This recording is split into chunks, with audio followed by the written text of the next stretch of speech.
Alright, so I'm pretty sure you guys already know the answer to that, and it's pretty much no. You definitely shouldn't summon on Drole's banner. Drole himself isn't a bad unit. Both the Droles are actually very good. They're very good units, but because we already know like future banners that'll come up, you want to save your gems for banners that give you the most value. I myself am going to be summoning for gonna be summoning for him, but you guys probably should just save your gems because, in all honesty, you can still play the game without Drole, right? We'll start off with Blue Drole. Blue Drole's good. His stats are very good as well. At least I think so. He has really high HP. He has very good defense, right? Might as well be 4,000 defense, right? Because this is just him, level 80, 6 out of 6 stars, and then not even counting Super Awakening, not even counting his cosmetics. So yeah, he has very good resistance, very good resistance, decent pierce rate. He has good crit resistance. He actually has very good regeneration too. So yeah. Both these Droles are very good. They're very, very good. It's just, well, one is a coin shop unit. I believe it's actually this one, right? The Elite Demon ones are the coin shop units, I think. I could be wrong. Let me know in the comments if I'm wrong. But yeah, so we go off with his skill, right? His skill 1 petrifies one enemy. So similar to King. And then you go to his second skill, which is a taunt, and increases HP related stats by 15% for 1 turn. And then he becomes immune to petrification. That's good. It's very, very good. I don't know why they decided to do that little extra effect where he becomes immune to petrification. It's helpful, but it's like, that's kind of weird. But yeah. So he taunts and then he gets HP related stats by 30%. He'll be a good partner with Green Astarosa because, as you guys know, when you use Green Astarosa, anyone who uses a stance has debuff immunity. So very, very good. And they can't take this off of him because he becomes immune to petrification, right? The only way you can get rid of this is using a buff cancel or something like that, or a stance cancel. So yeah, very, very good second skill. His ultimate is an AoE charge, which does 455% damage, 683% damage, right when you get him 6 out of 6. Then his passive increases allies' attack by 3% for every buff on the hero. So basically, you can get this with his commandment because he gets a resistance buff for 3 turns, and you can do it 3 times, right, whenever he takes damage. So you have right there, that's 9% attack related, or attack, my apologies, attack buff, right, and increase to attack, not attack related stats, just attack. So right there is a 9%. Then any extra buffs that go on this Drole would be an additional 3%. So pretty good, pretty good. Again, not bad, right? I do think the green one you're gonna have more use out of because the green Drole is just overall like better. He's just, I don't know, he's just better because he can be used with Red Zeldris. He can be used to counter Goddess Elizabeth. He can disable buff and debuff skills.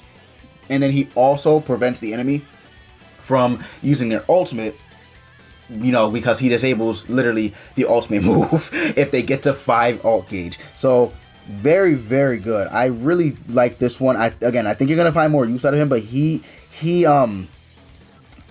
think he's the coin shot one. I don't know. I don't remember. I always mess this up. I forget if it's the 10 Commandments one.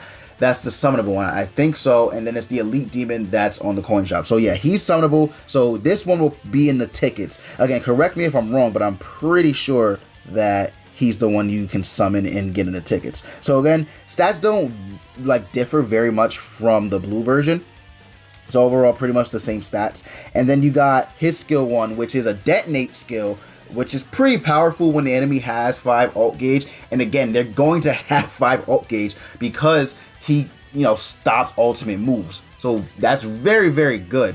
And when you put him besides Red Zeldris can disable recovery skills. So with King, they won't be able to purify any debuffs. So there you go. He can do massive damage with that. He also has this AoE, again, can disable buff and debuff skills. Goddess Elizabeth won't be able to use her shield, nor stun. Galther can't use attack seal. Very, very good. This is why, personally, I'm going to be summoning for him. But again, I would recommend everyone to save. But if you want to go ahead and throw a couple gems into the banner, It wouldn't be a bad idea, but again, we already know future banners that are coming out, so keep in mind, we got Green Easton that can still come out. We have Festival King that's probably going to come out sometime in New Year's, and then we also have a couple other banners, right? So just keep in mind about that. Ultimate is the exact same as the blue one, and then you have this one. Again, he stops the enemy from using their ultimate moves for 2 turns once they reach 5 ult gauge. Very, very good passive. Like, one of the best passive in the game, to be honest with you. So, good. Commandment is the exact same as well.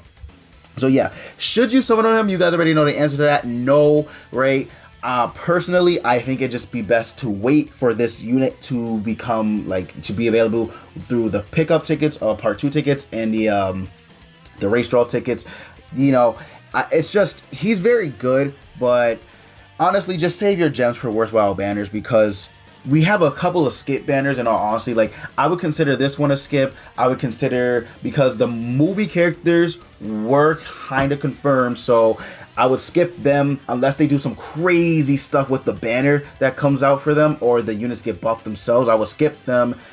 Probably leading into next year, like New Year's week, right? We get Festival King somewhere around there. Festival King is a skip, depending, right? Depending. It's still a lot of, it's still up in the air whether you should skip or not. But again, I did say if he comes on New Year's, he definitely should be skipped, because the one would be close. But some people are saying that wouldn't be smart.